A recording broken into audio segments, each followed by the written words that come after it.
2, 3, gravando.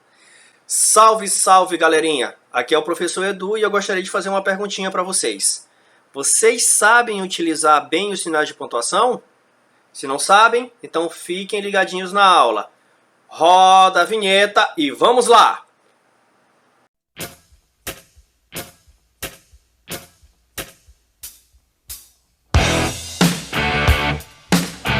E para esse terceiro vídeo, eu escolhi falar sobre ponto e vírgula, aspas, parênteses e travessão. Vocês já estão cansados de me ouvir falar sobre a importância desses sinais de pontuação na construção dos nossos textos, tá bom? Não se esqueçam que nós teremos uma situação, algum contexto na nossa vida em que precisaremos utilizar a parte escrita da língua portuguesa. E dessa forma nós vamos ter que utilizar os sinais de pontuação, não tem para onde a gente correr. Teremos momentos em que nós talvez vamos aí deixar de lado, eles não serão tão importantes assim, vai depender da situação mesmo, mas há outros momentos em que nós precisaremos de fato, nós deveremos utilizar esses sinais de pontuação. No primeiro vídeo eu falei sobre os dois pontos, ponto de interrogação, ponto de exclamação, sobre as reticências também. O segundo vídeo ele fala sobre exclusivamente sobre a vírgula, e esse terceiro vídeo agora ele vai falar sobre esses sinais de pontuação agora que nós temos aqui, o ponto e vírgula, aspas, parênteses e travessão. Beleza? Tranquilo? Vamos lá. Ponto e vírgula. Em quais situações nós vamos utilizar o ponto e vírgula e para que ele serve? Eu costumo dizer que o ponto e vírgula ele é uma espécie de equilíbrio. Como assim um equilíbrio? Há momentos em que eu vou utilizar o ponto para quê? Quando eu encerro a minha informação ali. Tá? E eu utilizo a vírgula para quê? Quando eu tenho uma informação, mas essa informação não está completa. Eu separo, por exemplo, elementos que têm a mesma função sintática, ou eu separo orações. Tá? Eu costumo fazer isso com a vírgula. Mas quando eu encerro as informações por completo, eu utilizo o ponto. O ponto, né, nós aprendemos desde o ensino fundamental, que é quando nós temos ali uma pausa que é mais longa. Na vírgula nós temos uma pausa que é mais curta. Se essa pausa é mais curta, então eu vou, na hora da minha leitura, perceber essa fluidez aqui. Quando eu utilizo o ponto e vírgula, a lógica aqui é dizer o quê? Que eu coloquei a vírgula porque eu ainda não encerrei as informações, e eu coloco o ponto ali, porque eu posso até encerrar, mas eu encerrei apenas uma parte dessas informações. É um pouco confuso de entender o conceito, mas pela prática nós conseguimos, né, uma satisfação quando nós entendemos. Tá? Separei aqui 3 situações para vocês em que esse ponto e vírgula é utilizado. Tá bom? A primeira é quando nós queremos, né, separar itens que estão enumerados. Mas fiquem cientes aqui, ó. Observem que temos aqui a política dos 3 R's, 2 pontos, tá? E depois eu tenho aqui quais são esses 3 R's, que é reciclar, reduzir e reutilizar. Beleza? Observem que para eu poder fazer essa numeração, eu precisei utilizar primeiro aqui os 2 pontos. Então, se eu preparo uma lista, faço uma enumeração, eu tenho que ficar atento aos pontos que eu vou utilizar bem aqui. A primeira coisa, eu coloco os 2 pontos. Se eu tiver 3 elementos como eu tenho aqui, cada elemento vai ser separado pelo ponto e vírgula. Reciclar, ponto e vírgula, reduzir, ponto e vírgula, reutilizar, ponto. Professor, se eu tiver 30 elementos, coloque os 30 elementos e o último, somente lá no último, você vai colocar o ponto. Tá? Vocês já devem ter visto, por exemplo, em questões que vocês resolveram, estudaram, em que alguém coloca lá, faz um enunciado, no final do enunciado coloca 2 pontos, e cada uma das alternativas, ao final de cada alternativa, você encontra lá ponto e vírgula. E só lá na última alternativa, se a questão tiver 4 alternativas, na quarta lá, a alternativa tem um pontinho lá no final. Se a questão tiver 5 alternativas, somente lá, depois dessa última alternativa, também a quinta alternativa, que o ponto está presente. Tranquilo? Essa é a primeira situação para o uso do ponto e vírgula. Pensem assim, toda vez que vocês tiverem que montar uma lista, Imaginem essa lista, né? Se for do seu aniversário, as coisas que você vai utilizar no seu aniversário, coloque lá. Se for os objetos que você vai ter que levar para uma viagem, coloque lá, listas de objetos para viagem, 2 pontos. Aí você coloca lá, faz a sua descrição e entre esses elementos coloque o ponto e vírgula. Ótimo. Segunda situação aqui para o uso do ponto e vírgula. Quando nós temos aqui orações coordenadas, que são aquelas orações independentes, podemos avaliá-las independentemente, e elas já são extensas. E entre essas orações já aparece uma vírgula. O que nós vamos fazer? Tá? Olha um exemplo. Eu gosto de chocolate, vírgula, minha irmã gosta de sorvete. Percebam que há 2 orações aí. Eu gosto de chocolate, minha irmã gosta de sorvete. Tá? Para eu não estender muito a utilização das vírgulas, e ó, observem bem aqui, né, que tem assim, ó, meu pai, vírgula, de sucos naturais. Aí você para e pensa, pô, mas e aí, meu pai, vírgula, de sucos naturais? Observem que essa vírgula que apareceu bem aqui, ela está substituindo o verbo gostar, porque ele fica subentendido. Então, como eu tenho essa vírgula bem aqui, né, eu vou utilizar esse ponto e vírgula. Por quê? Porque a ideia daria que se eu colocasse uma vírgula, era como se eu estivesse dizendo, ou convocando, eu tornaria a palavra meu pai aqui um vocativo. E não é essa a minha intenção. Tá? Então, como eu já tenho essa vírgula bem aqui, e já houve uma separação pela vírgula, eu faço uso do ponto e vírgula. Tá? Terceira situação, para separar conjunções adversativas. Conjunções adversativas são aquelas que trazem uma informação oposta ao que foi dito anteriormente. Dito anteriormente é meio redundante, né? Ao que foi dito. Tá? Observem aqui. Todos acreditamos que tudo ficaria resolvido. Ponto e vírgula. Contudo, vírgula, não foi possível. Parece um pouquinho com a primeira situação. Né? Observem que há uma vírgula aqui depois da palavra contudo. Tá? E eu faço utilização desse ponto e vírgula aqui. Tá bom? A palavra contudo é uma palavra adversativa, dá a ideia de oposição. Então, por essa razão, ela apareceu aqui, né, depois desse ponto e vírgula. Alguém poderia questionar: ah, professor, mas e se eu utilizasse uma vírgula, estaria certo? Não haveria problema nenhum. Tá? Dessas 3 situações aqui em relação ao ponto e vírgula, claro, a primeira é a mais simples. As outras 2, elas vão ficar mais fáceis para você que está assistindo aqui a este vídeo, conforme você vai treinando. E esse treinamento ele começa primeiro, o primeiro treinamento que você vai fazer é através da leitura. Por quê? Porque toda vez que você olhar lá no texto a presença do ponto e vírgula, você vai se lembrar de uma dessas 3 situações aqui. Ou foi porque apareceu uma palavra adversativa e o ponto e vírgula foi colocado antes, ou porque as orações estavam muito extensas, já havia uma vírgula fazendo a separação de algum elemento, e você decidiu, né, ou a pessoa que escreveu o texto, que é mais óbvio, decidiu colocar o ponto e vírgula para que aquela utilização das vírgulas não fosse algo muito extenso. Tranquilo? Vamos lá.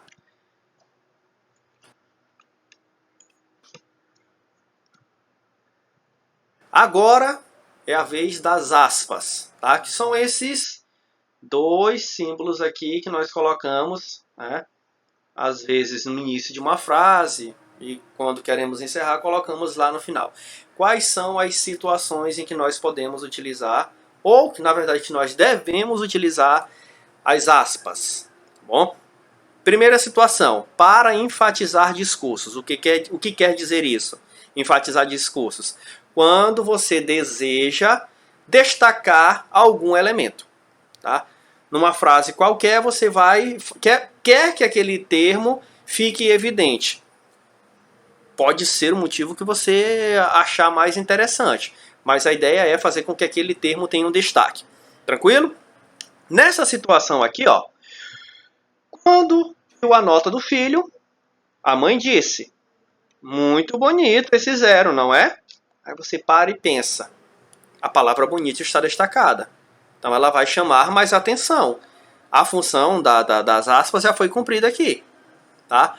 Mas a ideia aqui, nesse contexto, foi ironizar, a mãe quis ironizar essa situação. E geralmente nós fazemos isso, né? Eu mando uma mensagem assim: Você explica algo para uma pessoa 3, 4, 5 vezes e a pessoa não entende, né? Aí você ironicamente fala, né? Pô, mas você é muito inteligente, hein? Tá? E como é que você, na hora da fala, isso fica evidente, fica claro. Né? O teu gestual, a tua maneira de se expressar, ajuda nisso. Mas na hora da escrita, você precisa colocar as aspas para destacar essa sua ironia, se for o caso. Beleza? Tranquilo? Então, toda vez que você quiser destacar uma palavra, seja qual for o contexto, faça uso das aspas. Segunda situação, para indicar citações diretas. Citar diretamente é quando você pega a frase ou algo que alguém disse ou escreveu e você joga ali no texto que você está produzindo. Se não foi você que fez o texto, não invente, não vai escrever como se fosse você, porque plágio é crime. Então não faça isso. Para facilitar, para você marcar que não é seu, então coloque entre aspas, como este exemplo bem aqui, ó. Segundo a filósofa contemporânea Valesca Popozuda, bateu de frente é só tiro, porrada e bomba. Fecha aspas. Abriu aspas aqui antes de bateu e fechou aqui depois a palavra bomba, né? Algumas pessoas poderiam até dizer, se eu estou querendo ser irônico, eu não poderia colocar a palavra filósofa também entre aspas? Fique à vontade, tá? Então aqui, ó, essa frase bem aqui, bateu de frente é só tiro, porrada e bomba, é uma frase que pertence a genial, né, Valesca Popozuda. Então, se foi ela que disse, pouco importa. Se foi a Valesca Popozuda que disse, se foi o Schopenhauer que falou, se foi o Paulo Freire quem disse alguma coisa. Se a frase é de outra pessoa, entre aspas. Isso é uma citação.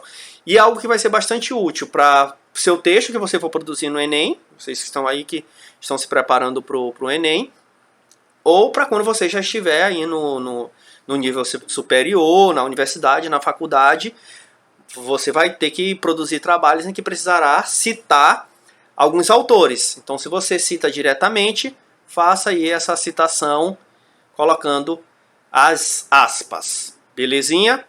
Terceira situação.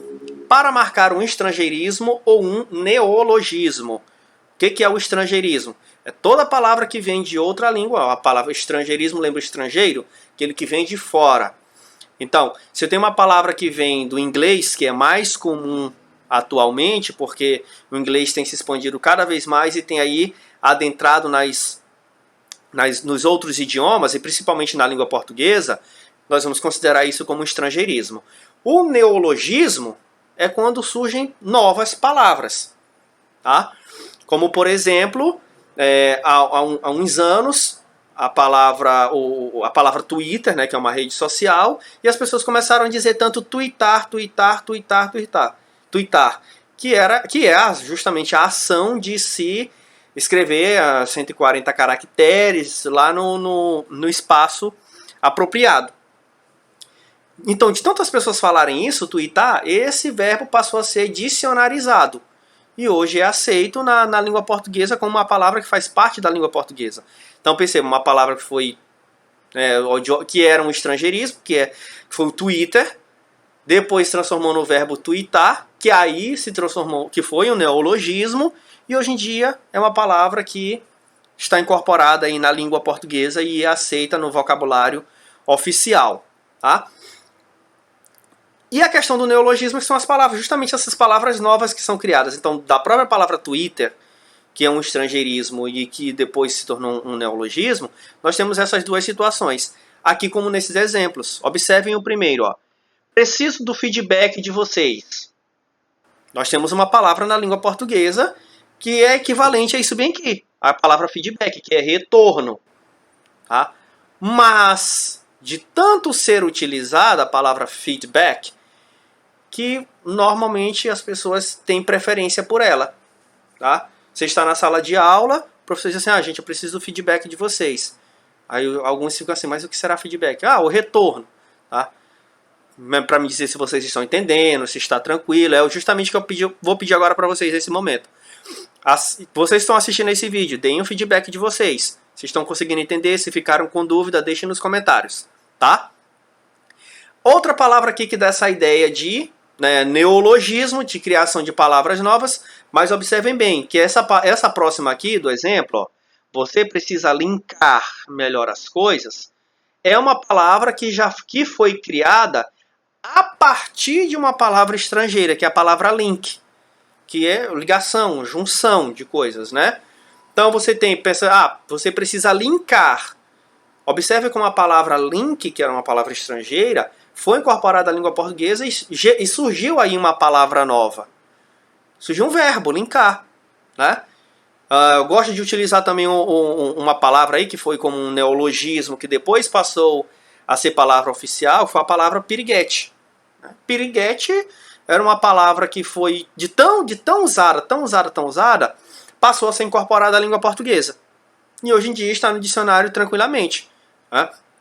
Outra palavra, né? O crush, palavra que surgiu também recentemente, que as pessoas utilizaram tanto, transformaram em verbo. Então existe o verbo aí na linguagem cotidiana, que é o verbo crushar, né? Você está, sei lá, às vezes paquerando, né, alguém, você diz, estou crushando fulano de tal. Existe também o stalker, né, que virou stalkear, stalkeando.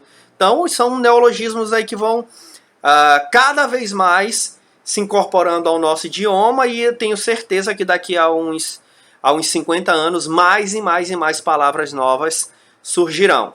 Tranquilo? Mas se essas palavras, como no caso ali do feedback, uma palavra de origem inglesa, coloque entre aspas. Você está escrevendo sua redação do Enem, por exemplo, e você colocou a palavra feedback, coloque entre aspas. A palavra site, que é uma palavra também bastante comum, coloque lá, entre aspas, tá bom? Se for um neologismo, você está conversando com alguém ou está produzindo um texto, mesma coisa. É uma palavra que não é uma palavra oficial do nosso idioma, coloque entre aspas. Belezinha? Vamos lá. Quarta situação para o uso das aspas. Para citar obras. Seja qual for a obra, coloque o nome dessa obra entre aspas, porque ela vai ganhar um destaque bem ali. Exemplo, o livro Vidas Secas, de Graciliano Ramos, é um dos meus favoritos. É só uma questão de exemplo não, isso é bem verdade mesmo. Tá? Observem que o nome da obra qual é? Vidas Secas.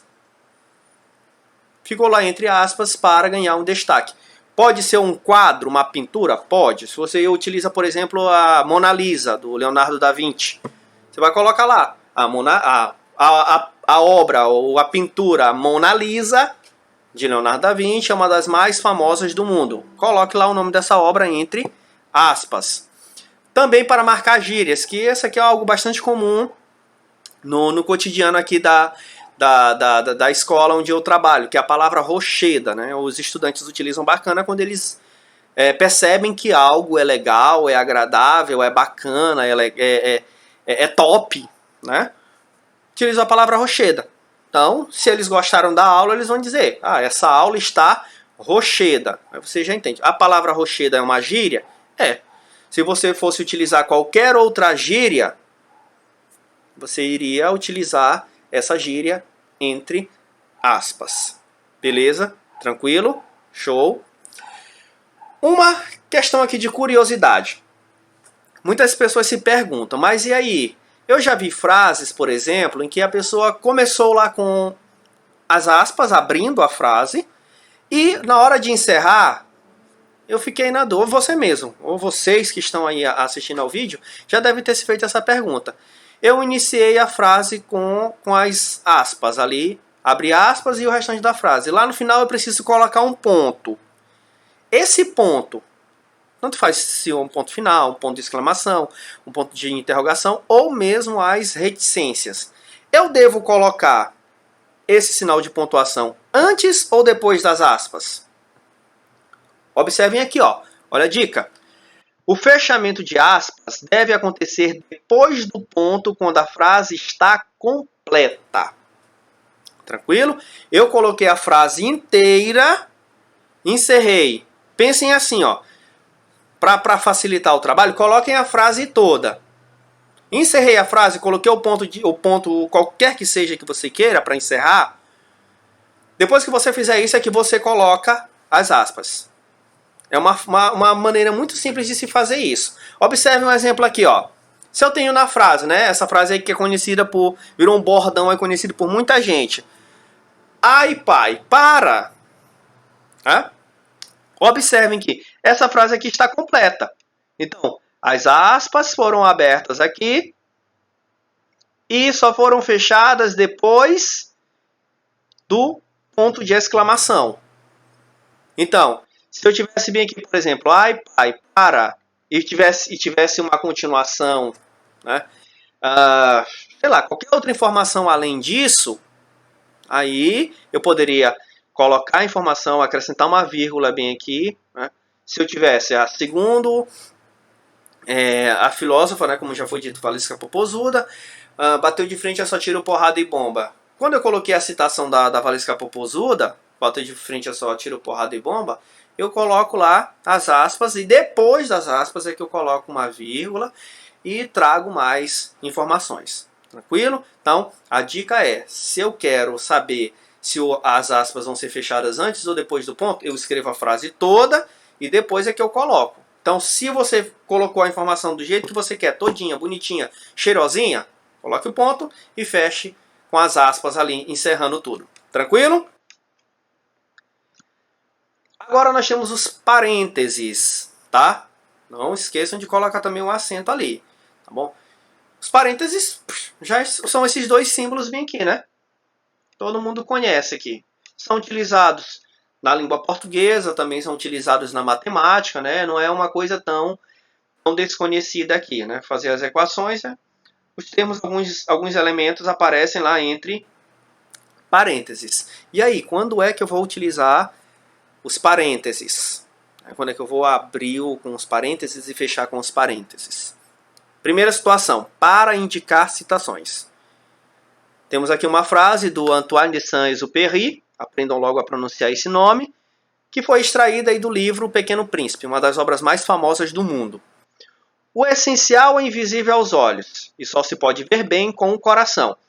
Antes de falar propriamente aqui dos parênteses, observe que como nós já temos coisas mais complexas. Tá? E vocês leram aí, talvez não tenham se dado conta, mas nós temos aqui, ó, abre aspas e fecha aspas. A abertura e fechamento das aspas bem aqui. Perceberam onde o ponto apareceu? Olha só, bem aqui. A frase foi colocada inteira e depois que as aspas foram inseridas aqui, abrindo e fechando aqui a citação.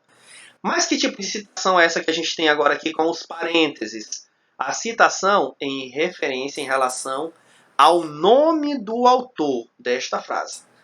Então, se você diz, penso, logo existo, como é que você vai colocar essa frase?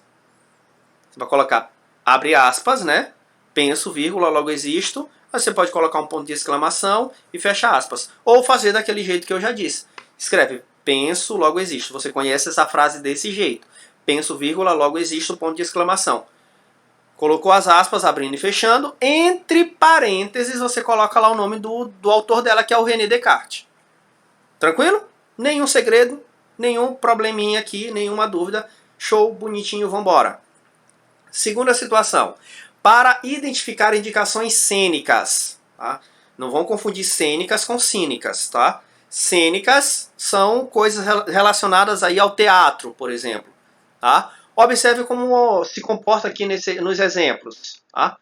Ou no exemplo, Jurema, com voz trêmula, né? Aí vem aqui a fala dela. Quem está aí? Alkin Gelson, rindo. Não posso dizer. É surpresa. Tá? Ignorem esses... aqui os dois pontos eram para descer depois do rindo. Tá? Problema aqui de digitação básica. Então aqui... Observem que, por que nós temos aqui com voz trêmula e rindo? O que isso quer dizer? Imaginem só, se é teatro, alguém vai interpretar esses personagens. Então, para facilitar a questão ali do sentimento, de como que o ator ou a atriz vai interpretar aquele personagem ou aquela personagem, quem produz o texto teatral, né, o dramaturgo no caso, ele deixa a indicação ali entre parênteses para que o ator ou a atriz atuem conforme está escrito, né? Conforme a situação pede. Então, se vocês procurarem um texto aí teatral, uma peça qualquer, isso vai aparecer com uma constância muito grande, né? Por exemplo, aqui diz com voz trêmula, ou diz rindo, mas diz assim, fulano de tal, saindo da cena, né? Entrando pelo lado esquerdo, né? Recuando um pouco. Todas essas indicações são necessárias. E quando elas aparecem, obviamente, quem vai interpretar vai olhar que tem o nome do personagem, ele vai saber que é a hora dele falar e a maneira como ele vai se comportar. Tranquilo? Para apresentar alternativas, outra possibilidade de utilização dos parênteses. Observem aqui, ó. Para os estudantes, agradeço a presença aqui nesta live, né? Caso tivéssemos aqui uma live, tá bom? Então, olha como é que funciona aqui. Também outro problema de digitação que eu estou observando aqui. Esse ezinho aqui é desnecessário, tá? O que é essa questão aqui da alternativa? Quando eu coloco para os estudantes e apresento um elemento entre parênteses, isso quer dizer que eu estou falando com uma pessoa ou com várias pessoas. Vocês devem se lembrar, por exemplo, que já responderam aí alguns questionários, provas, atividades na escola, e lá no cabeçalho o professor coloca aluno e entre parênteses coloca um azinho. Por que é feito dessa forma? É justamente para indicar que ali é uma possibilidade. Se eu estou falando aluno, eu estou me referindo a alguém aí que se identifica com sexo masculino. Se eu coloco aluno, alguém que se identifica com sexo feminino. Tranquilo? Essa é a função aqui também para apresentar essas alternativas. Aqui no caro estudante, caros estudantes. Eu posso estar me referindo a uma pessoa ou a um grupo de pessoas, a várias pessoas. Show? Tranquilo? Vambora. Travessão. Você para e pensa, pô, travessão, o que tem a ver futebol com isso? Primeira coisa, aquele objeto lá, né, que está lá no campo de futebol, aquela parte de cima só é chamada de travessão por conta do sinal de pontuação. Tá? Isso aí é uma coisa que assim, bom, mas por que se chama travessão? Por conta disso. Porque é mais extenso, é mais largo. E não confundam. Parar bem aqui, porque pode ser que o barulho do banheiro tenha... Eu vou cortar essa parte aqui do vídeo. Travessão na tua cabeça. Continuando. Sim, o travessão. Não confundam travessão com o hífen, tá? O hífen é aquele menorzinho. Quando eu escrevo com travessão, a indicação aí é maior, tá? Ele tem que ser um pouquinho mais extenso que o outro. Não vão fazer besteira. Primeira situação, para introduzir a fala de cada interlocutor. Lembra da história do teatro? Lá no anterior? Voltando rapidinho aqui só para mostrar para vocês. Perceberam que bem aqui, ó, há travessões? Por quê? Está indicando que os personagens estão falando. É a mesma coisa que acontece aqui. Olha só. Dois personagens aqui conversando. Um pergunta ao outro. Vamos aqui, ó, continuando ainda, né? Era lá a Jurema com o Alckmin Gelson. Então, a intenção era só estudo mesmo, não era nada além disso, não. Tá? Então, vamos revisar os conteúdos. Jurema perguntando para Alckmin Gelson. Alckmin Gelson respondeu com outra pergunta. Você acha necessário? Ela diz. Sem dúvidas, ela já estava meio chateada com ele, né? Sem dúvidas. Aí ele, né? Já não querendo mais confusão, levar um murro na cabeça. Tudo bem, então. Ok? Então, observem que esses travessões aqui estão indicando que houve um diálogo, uma fala de algum personagem. Isso geralmente aparece em texto, como eu já antecipei, texto teatral. Aparece também, por exemplo, nas narrativas, né, os contos de fada, você lê, você consegue identificar e encontrar essa marcação do travessão indicando que um personagem está falando. Segunda situação para uso do travessão. Para intercalar o discurso direto do indireto. Como assim? O que é o discurso direto?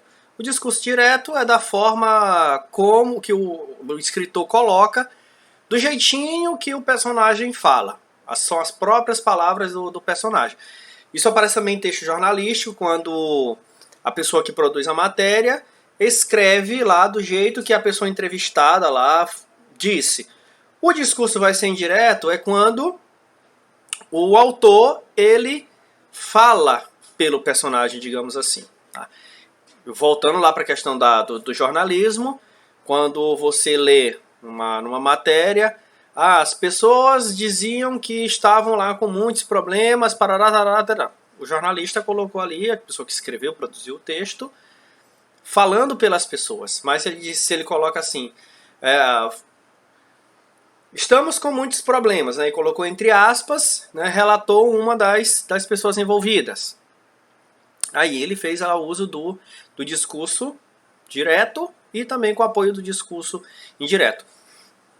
Para fazer isso, olha como acontece. Lembra da conversa que aconteceu aqui antes? Tá? Entre os personagens? Vamos ver aqui agora como que isso está funcionando, com o uso do travessão, intercalando o discurso direto do discurso indireto. Primeiro aqui, ó, vamos revisar os conteúdos. Aqui esse travessão aqui é marcando a fala do personagem, a maneira direta em que as coisas acontecem. Esse outro travessão bem aqui sugeriu Jurema. Então, o discurso direto e aqui o discurso indireto. E o diálogo continua justamente com essa marcação, a separação do discurso direto com o discurso indireto. Você acha necessário? Interpelou Alckmin Gelson. Jurema diz, né? Sem dúvidas, respondeu a jovem, já mostrando sinais de irritação. E eu, pro final, tudo bem então. Acatou o rapaz. Ele aceitou ali o que foi dito. Então percebam que isso é bastante comum nos textos narrativos. Quando há um diálogo, né? Os personagens estão ali travando uma conversa e o autor do texto dá o seu pitaco em relação ao que os personagens pensam, ao que os personagens fazem ali no contexto. Tranquilo? Pois bem, então nós vamos agora partir para as atividades. Então, fiquem atentos, fiquem ligados, observem os exercícios, marquem aí no caderno de vocês, nos cadernos de vocês, onde quer que vocês estejam anotando as informações, qual é a resposta correta. Vamos lá. Vamos aos exercícios, às questões aqui relacionadas a esses sinais que acabamos de ver, tá bom? Primeira questão foi do concurso da Polícia Militar de Santa Catarina, que aconteceu em 2011. Temos aí um texto de apoio. Se um dia, já homem feito e realizado, sentires que a terra cede a teus pés, que tuas obras desmoronam, que não há ninguém à tua volta para te estender a mão, esquece a tua maturidade, passa pela tua mocidade, volta à tua infância e balbucia, entre lágrimas e esperanças, as últimas palavras que sempre te restarão na alma. Minha mãe, meu pai. Um texto aí do Rui Barbosa. E vamos ver o que o enunciado pede, né, em relação a esse texto, com os sinais de pontuação. Considerando o uso correto de ponto e vírgula, assinale a alternativa incorreta. Temos 4 alternativas, 3 delas estão corretas e uma delas não está adequada. Então essa vai ser a resposta da questão. Fiquem atentos a isso também. A letra A tem assim: um dia da caça, outro do caçador. Letra B. Estava solitário, mas não triste. Lembrei dos bons tempos e voltei. Letra C. Ele me pagou o cafezinho, eu lhe paguei o ônibus. E letra D. Somente hoje eu daria tudo para ter minha tranquilidade de volta. Essas alternativas, galera, elas estão relacionadas a um texto maior. Isso aqui foi só um trechinho que eu escolhi do texto para marcar para vocês e dizer que essas alternativas estão relacionadas a esse texto aqui maior. Tirei só um trechinho mesmo para ilustrar. Então, levando em consideração o uso do ponto e vírgula, em qual situação nós temos um uso incorreto? Tá? Analisando bem, lembra daquela história da intercalação aqui de informações, quando eu já tenho orações coordenadas, blá blá blá, aquela história toda. Levando isso aí em consideração, muita consideração, observem que na letra D, temos assim, somente hoje eu daria tudo para ter minha tranquilidade de volta. Por que o ponto e vírgula aqui está errado? Está mal empregado, mal colocado. Esse somente hoje aqui, ele é algo que dá uma ideia de tempo. Tá? Que foi simplesmente o quê? Só foi deslocado. Era para aparecer lá no final. A ordem seria, eu daria tudo para ter minha tranquilidade de volta somente hoje. A pontuação adequada aqui é apenas com a vírgula. Porque eu não estou aqui com uma oração coordenada, eu não estou aqui fazendo uma enumeração. Né? Não, eu só desloquei esse termo aqui. Se eu só desloquei esse termo, somente hoje, eu não preciso colocar ponto e vírgula.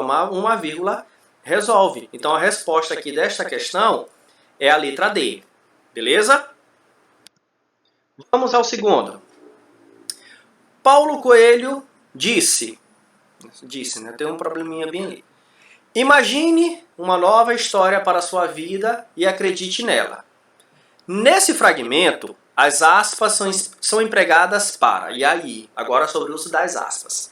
Temos ali o Paulo Coelho e uma frase que foi dita por ele. Qual a justificativa para o uso das aspas? Letra A. Destacar palavras importantes do texto. B. Citar uma frase de outra pessoa. C. Mostrar que a parte entre aspas é um resumo. Letra D. Registrar o motivo de o autor ter escrito o texto. Está óbvia, né? Qual é a resposta? A resposta, logicamente, é a letra B. Citar uma frase de outra pessoa. Eu disse lá, Paulo Coelho. Já deixei claro bem ali que seria dele. A frase é dele, não é minha. Então, se é a frase de outra pessoa, como já está lá na explicação, eu coloco isso entre aspas. Tranquilo? Beleza? Fácil. Terceira. Marque a opção em que o emprego dos parênteses se refere a uma explicação. Tá? Os parênteses, assim como acontece com as vírgulas, lá na questão do aposto, né, que é um termo explicativo, eles também exercem a mesma função. Eu posso colocar lá o aposto entre vírgulas, ou eu posso colocar entre parênteses. Tá? Guardem isso, não se esqueçam disso. Então, aqui utilizando outro exemplo, se eu falo o Nordeste, né, vírgula, a região com a maior quantidade de estados do Brasil, vírgula, mais alguma coisa. Essa informação aqui, a região do Brasil com a maior quantidade de estados, é um aposto, é um termo que explica a região Nordeste. Tá? Isso poderia ser colocado entre parênteses? Tranquilo. Tá? Isso é uma explicação que eu dei em relação à região Nordeste. Nesse exercício aqui, nós temos essa mesma informação. Tá? Na letra A temos assim. Aquele menino, o mais alto de todos, é muito educado. Letra B. Como disse o general e cônsul romano Júlio César, abre parênteses, venci, fecha parênteses. Carlos Drummond de Andrade, 1902 a 1986, abriu, fechou parênteses, tranquilo. E ali, prezada, usuário. E as duas letrinhas As ali entre parênteses. Em qual dessas situações nós temos uma explicação? Óbvio que você aí marcou a letra A. Aquele menino, o mais alto de todos, é muito educado. Percebam que o mais alto de todos explica quem é aquele menino, porque aquele é um pronome demonstrativo. E é utilizado quando a referência está distante das duas pessoas que estão conversando. Então, se você diz aquele menino e aponta e dá uma explicação para quem é aquele menino, isso facilita. Poderia aparecer entre vírgulas? Poderia. Poderia também aparecer entre aí travessões. Também serve. Nós poderíamos colocar entre vírgulas, entre parênteses ou entre travessões. Os parênteses e os travessões substituem as vírgulas, sem nenhum problema, tá? Aqui foi só a questão mesmo da citação, da frase, né, do vi, vivency, que é a frase do Júlio César. Aqui, também utilizado entre parênteses, que vocês certamente já viram isso aí nos livros de história, nos livros de português, nas pesquisas que vocês já fizeram, a identificação do ano de nascimento e de morte de alguém, né? E aqui, prezado usuário, a questão da alternativa. Então, coloco essa letrinha aqui, que eu posso estar me referindo a alguém do sexo masculino ou alguém do sexo feminino. Tranquilo? Próxima. Aqui do concurso da Assembleia Legislativa do Mato Grosso, que aconteceu em 2013. Assinale a opção em que está corretamente justificado o uso do travessão no trecho. São carreiras que não exigem o ensino médio e podem ser uma opção para a chamada geração nem-nem. Jovens que não trabalham e não estudam. Antes de falar propriamente sobre a questão e falar sobre o travessão, quero só que vocês voltem rapidinho aqui a uma informação que eu dei lá no comecinho desta aula. Lembra aqui do apóstrofo? Ó, lá quando eu falei sobre as aspas. Por que aqui nós temos apóstrofos? Aqui antes da palavra geração, depois da segunda palavra aqui nem. Porque nós já temos aspas aqui. Ó. São carreiras. Aqui são carreiras e estudam. Então, se eu já tenho, porque está tendo aqui, ó, geração nem. Está enfatizando esse termo aqui. Tá? E depois nós temos aqui o travessão, que é jovens que não trabalham e não estudam. Qual foi a função ali? Para que esse travessão foi utilizado? Letra A. Anuncia a fala de um personagem do texto. B. Destaca uma explicação sobre o tema anteriormente citado. O termo, na verdade, anteriormente citado. Sinaliza uma retificação do que foi discutido no período anterior. Introduz uma nova discussão do autor sobre o tema. Antecipa o assunto do parágrafo seguinte. Aqui está questão bem óbvia também, né? Esse travessão aqui ele foi utilizado. Lembra da questão anterior? Que poderia ser entre vírgulas, mas poderia ser colocado com o travessão ou com os parênteses. Tá? É a mesma coisa aqui, ó. Esse travessão aqui ele foi utilizado, né? E quem são esses jovens que não trabalham e não estudam? Eles são dessa geração nem. Então aqui, ó, jovens que não trabalham e não estudam explicam. Esse aqui, os jovens explicam quem são quem é essa geração aqui, nem. Tá? Se está fazendo uma explicação, qual é a resposta correta? Letra B. Destaca uma explicação sobre o termo anteriormente citado. Qual foi o termo? Geração nem. Então, aqui, ó, esse termo foi utilizado porque depois dele vem um termo explicativo. Beleza? Então é isso. Eu agradeço muito a vocês que assistiram até aqui. Se ainda persistirem dúvidas, deem uma olhadinha lá, voltem às aulas que não faz mal nenhum. Agradeço, grande abraço, forte abraço, beijos e até o próximo vídeo. Tchau!